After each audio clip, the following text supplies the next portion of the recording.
이 양반은 지금 검증을 계속 받아야 되고 저희 다른 에피소드에서 뭐 가장 최근에 BW 이야기도 나왔거든요. 그것도 심각하지만 저는 이제 군대 갔다 온 입장에서 진짜 중요한 거 하나 또 나왔어요. 예비군 훈련을 사실상 안 받았다? 이거에 대해서는 저는 이렇게 생각해요. 예비군 훈련에 그 규정이 있어요. 군대를 갔다 오고 나서 제대하고 그 다음 해부터 8년이에요. 제가 알고 있기로는 그래요. 지금 바뀌었을지도 모르겠는데 4년은 동원훈련이고 4년은 일반 예비군 훈련이에요. 근데 그거 안 받게 되면 과태료 벌금 이런 거 엄청 내야 되고요. 심각한 경우에는 구속당하기도 하고 그렇습니다. 근데 안철수 후보는 예비군 훈련에 부인 병원 진단서를 이용해서 한 번도 안 나갔다는 의혹이 제기됐는데 그냥 의혹입니다. 안철수 후보가 예비군 훈련을 한 번도 안 나갔다. 이거 굉장히 심각한데요. 제가 봤을 때는 남자들의 표심을 굉장히 자극하는 것 중에 하나예요, 이게. 그러니까 이제 자영업자 하시는 분들이 이제 궁여지책으로 이제 어기는 경우도 있지만 그거는 이제 벌금보다 훨씬 더 많이 벌 경우에 이제 그렇게 몇 번이 있다면 한 번 정도 하는 거 아니겠어요? 상투적으로는 할 수 없잖아요. 그래서 보면 이 보도가 2014년도에도 이 얘기가 나왔는데 자료를 국방부에서 악착같이 자료를 공개하지 않는 바람에 그냥 넘어갔다고 해서 얘기가 된 거잖아요. 그래서 저는 향토 예비군 설치 법에 위반한 거다라고 이제 지적이 있고 이제 오늘부터 이 얘기에 대한 검증이 시작됐기 때문에 이제 보물처럼 터질 거라고 보고 군대를 안 갔다 와도 사실은 저는 조금 감이 떨어져요. 근데 그거보다 이것도 문제지만 특히 부인의 1+1 그분. 네, 그것인데 어저께 이제 JTBC에서 부인이 보좌진들을 개인 비서로 한 것들 때문에 그 자리를 그만두고 나온 보좌진들의 이런 폭로가 어저께 JTBC의 손석희 앵커 사장님께서 직접 이제 방송을 뉴스를 다뤘잖아요. 거기에 보면은 무슨 그 자료 준비해라, 그다음에 기차 티켓 끊어놔라. 그러니까 안철수 의원을 왜 제대로 모시지 못하느냐 이런 얘기들이 이제 보도가 됐고 아마 그거보다 더 많은 내용들이 오늘 또 언론에 보도가 될 것 같아요. 그리고 주변에서 나온 얘기가 2013년도 국회의원 되고 나서 보좌진의 23명이 바뀌었다는 얘기가 있거든요. 그때 SNS에 보좌진 했던 사람이 안철수 후보 떠나면서 썼던 글도 확실히 본 적이 있었고요. 맞아요. 자, 우리 대변인님. 네. 공격수로서 폭주하지 마십시오. 하나씩 검증하면 됩니다. 네. 제가 최민희 의원하고 하는 민정당에서는 문재인 후보의 특전사 때 사진을 제가 분석해드렸어요. 잘 모르시잖아. 제가 같은 부대 나왔거든요. 낙하산 어떻게 타는 걸 설명해드렸고. 예비군 좀 얘기해 주세요. 예비군은 보통 이제 군대를 가면 갔다 오고 나서 예비군은 이렇게 기간이 있어요. 지금 법이 바뀌었을지 모르지만 예비군 8년? 보통 우리 같은 사람들이요. 바빠서 지금 훈련을 못 받는 상황이 되면은 훈련장에 가면은 일단 헌혈합니다. 헌혈을 하면 이제 훈련을 빼주는 합법적인 거예요. 헌혈을 하면서 공익적인 거를 하고 나면 보상해주는 방식. 이건 합법이니까 상관없고요. 예전에 한번 보도가 된 적이 있는데 기억하실 분들 꽤 많으실 거예요. 수술하는 거요? 그거는 이제 저희 때는 없었어요. 위 선배들. 그러니까 70년대 인구가 많았다. 산하 제한 정책할 때요. 그리고 진짜 화제가 됐던 거는 부인이 대신 나왔다는 게 있었어요. 그러니까 자기 남편이 무슨 상황 때문에 나올 수가 없으니까 맞아요.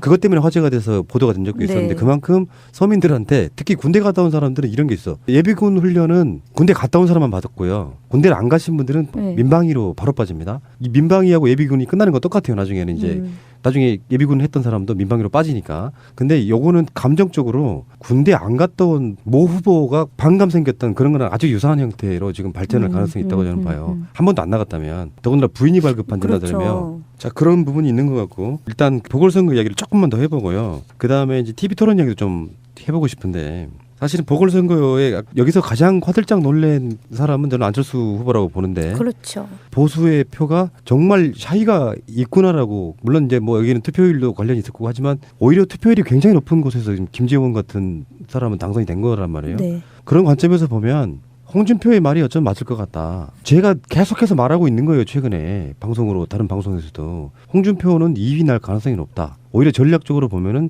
야권 분열 프레임으로 가서 자기가 그 고만고만한 지지율 사이에 제가 먹겠다. 이게 욕심 부리고 있을 거라는 생각이 들었는데 실제로 TK에서는 박근혜 동정 여론이 꽤 남아 있는 걸로 확인된 거잖아요, 지금. 그렇죠. 네. 안철수를 지지했던 그 대부분의 표들은 거의 충성도 없는 상태에서 사실상 자유한국당이 이렇게 보궐선거를 통해 가지고 살짝 발판 삼아가지고 지지를 올리기 시작하면 안철수 후보의 표는 사실상 굉장히 많이 빠질 가능성이 높은 거 아닙니까? 그렇죠. 그러니까 보통의 경우는 뭐 그 우리 일반 국민들이 정치권에 대해서 불만이 있고 그래서 의석수가 크게 영향을 안 받을 거다. 그러니까 조직이 아니라 바람일 거다. 그래서 안풍이 거세게 불고 있다라는 게 이제 국민의당의 분석이었잖아요.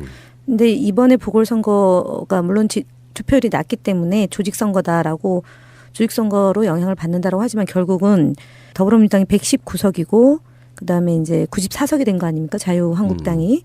그리고 국민의당이 40석이고 예. 바른당이 35, 정의당이 6석 이렇게 돼 있는데 예.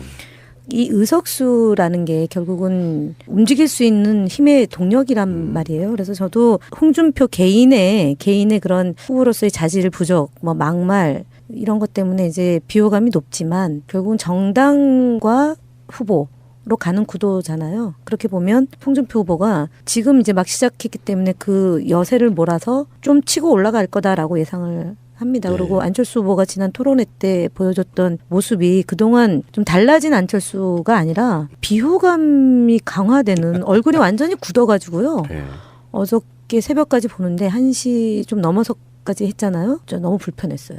네. 그 얘기 이따가 다시 좀 더 하시기로 네. 하시고 어쨌건 보궐선거가 갖는 의미 확실히 예전에 왜 3당 합당 이전 상태로 돌아왔다 돌아가는 이런 거죠. 생각이 좀 네. 들어요. 네. 그래서 PK 쪽에서는 사실상 문재인 후보가 대선으로 들어가면 굉장히 안정되게 득표할 가능성이 높아 보이고 국민의당 한계이기도 하잖아요. 호남당을 강조하려니 TK 쪽에 표가 빠지고 보수를 강조하려고 하니 호남 쪽에서 표가 빠질 것 같은 그런 느낌 때문에 선거 전략을 수립하는 데 있어가지고 굉장히 애로점이 생길 것 같다. 그렇죠. 그래서 네. 이제 대표적으로 상징적으로 나오는 얘기가 안철수 후보 측의 대리는 아니지만 그동안 정치적으로 이렇게 행보를 보면 안철수 후보가 탈당을 하면 그다음 동반 탈당 형태로 나온 게 문병호 전 의원이잖아요. 근데 문병호 전 의원이 국민의당 회의에서 박지원 대표의 거취 문제를 거론했잖아요. 그 표에 도움 안 되니 빠져 이런 예, 거잖아요. 근데 그게 앞서 말씀하셨던 것처럼 호남은 일단 다져놨는데 표의 확장성을 위해서 영남이나 TK나 조금 약간 보수 쪽으로 좀 가야 되잖아요. 네.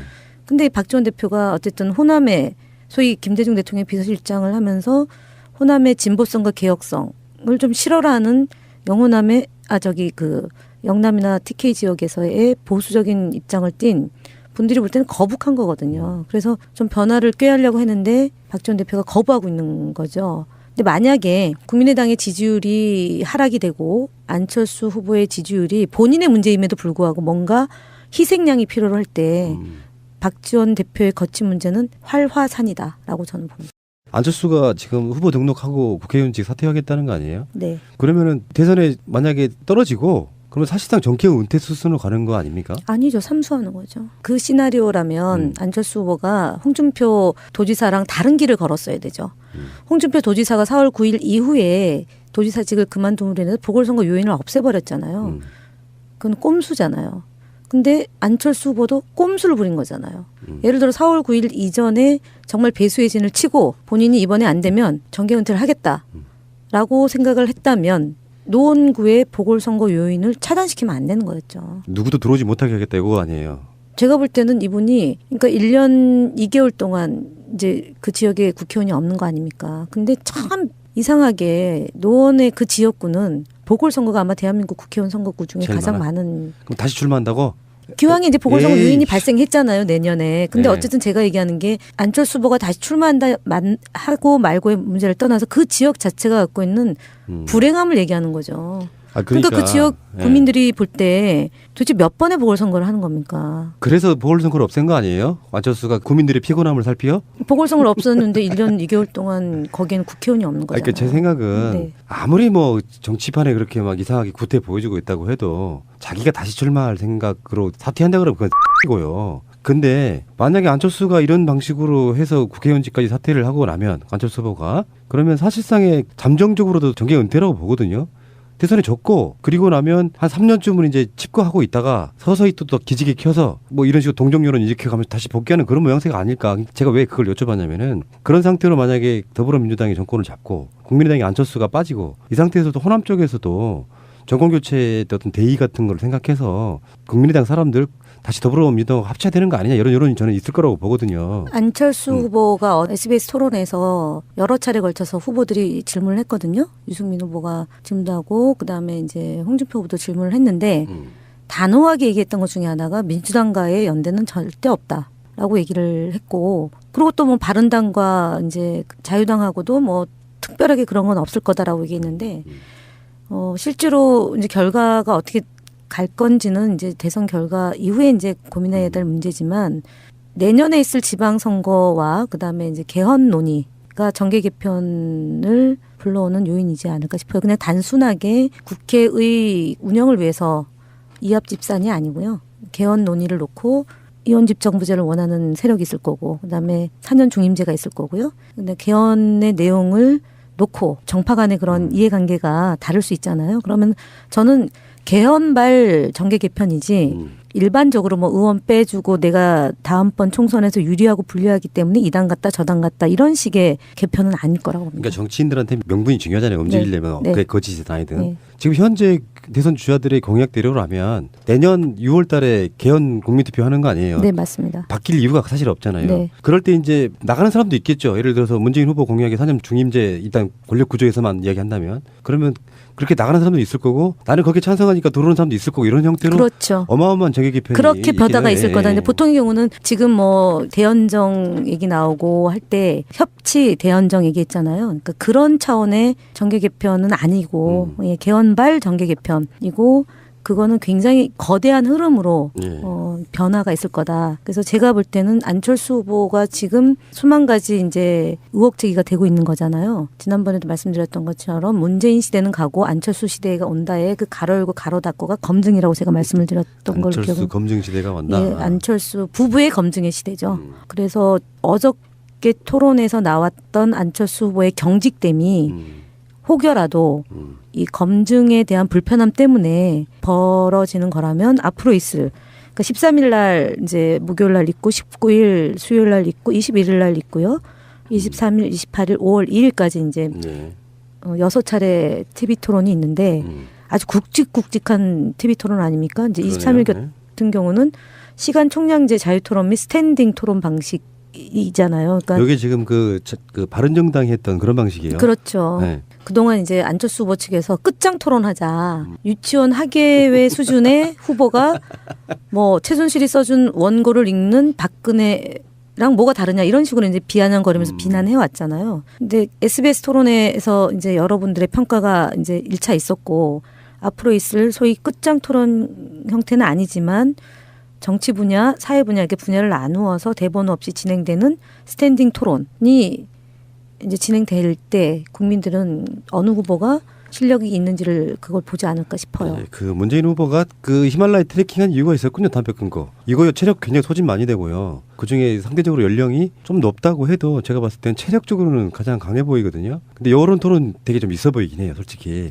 미국이 주로 네. 이제 스탠딩으로 하잖아요. 바른정당이 그 뭐 사람 관심은 없었지만 둘이 스탠딩으로 남경필 후보하고 유승민 네. 후보하고요. 네. 마이너스 시간 재가면서 하는데 그것도 꽤 재밌더라고요. 네. 이건 굉장히 재밌을 것 같고. 네. 그러니까 어쨌건 다시 안철수 후보와 홍준표 이렇게 돌아오면은 보궐선거가 저는 터닝 포인트가 됐다고 봐요. 사람들이란 게 그런 거잖아요. 정치인들만 선거 이기면 자신감을 갖는 게 아니고 숨죽이고 있던 보수 표들이 우리가 내가 잘못한 게 별로 아닌가 보다 하면서 지금 지지를 거둬들이고 있어서 제가 그런 표현을 썼어요. 다이어트를 예를 들면은 살을 급격하게 빼잖아요. 그러면 필히 요 현상이 옵니다. 그러니까 지지율도 불과 몇 주 전에 2, 3주 전에 10%였던 사람이 30% 이상 올라가면은 그 지지율은 거품이란 뜻이거든요. 근데 없대요. 네. 업이 탁 돼가지고 진짜인 줄 아세요? 네, 그러니까 네. 그 적극적 지지층이라든지 충성도라든지 처음에 말씀드렸던 호감도 조사가 아니고 누구를 찍을 것인지 문항도 아닌 이런 조사를 보면서 내가 굉장한 어떤 국민의 지지를 받는 걸 생각하지만 사실상 그냥 예측해보는 거예요. 저희 같은 사람들이 정치인 아니니까 그냥 책임감 별로 없이 분명히 저는 홍준표가 2위 할 거라고 보는 입장이거든요. 안철수 후보의 표는 사실상 굉장히 많이 빠질 가능성이 높은 거 아닙니까? 그렇죠. 그러니까 보통의 경우는 뭐 그 우리 일반 국민들이 정치권에 대해서 불만이 있고 그래서 의석수가 크게 영향을 안 받을 거다. 그러니까 조직이 아니라 바람일 거다. 그래서 안풍이 거세게 불고 있다라는 게 이제 국민의당의 분석이었잖아요. 근데 이번에 보궐선거가 물론 투표율이 낮기 때문에 조직선거다라고 조직선거로 영향을 받는다라고 하지만 결국은 더불어민주당이 119석이고 그다음에 이제 94석이 된 거 아닙니까? 자유한국당이. 그리고 국민의당이 40석이고 네. 바른당이 35, 정의당이 6석 이렇게 돼 있는데 네. 이 의석수라는 게 결국은 움직일 수 있는 힘의 동력이란 말이에요. 그래서 저도 홍준표 개인의 그런 후보로서의 자질 부족, 뭐 막말 이런 것 때문에 이제 비호감이 높지만 결국은 정당과 후보 로 가는 구도잖아요. 그렇게 보면 홍준표 후보가 지금 이제 막 시작했기 때문에 그 여세를 몰아서 좀 치고 올라갈 거다라고 예상을 합니다. 네. 그리고 안철수 후보가 지난 토론회 거잖아요. 그래서 저는 향토 예비군 설치 법에 위반한 거다라고 이제 지적이 있고 이제 오늘부터 이 얘기에 대한 검증이 시작됐기 때문에 이제 본물처럼 터질 거라고 보고 군대를 안 갔다 와서 사실은 저는 조금 감이 떨어져요. 근데 그거보다 네. 이것도 문제지만 특히 부인의 1+1 그분 네, 그것인데 어저께 이제 JTBC에서 부인이 보좌진들을 개인 비서로 한 것들 때문에 예. 그 자리를 그만두고 나온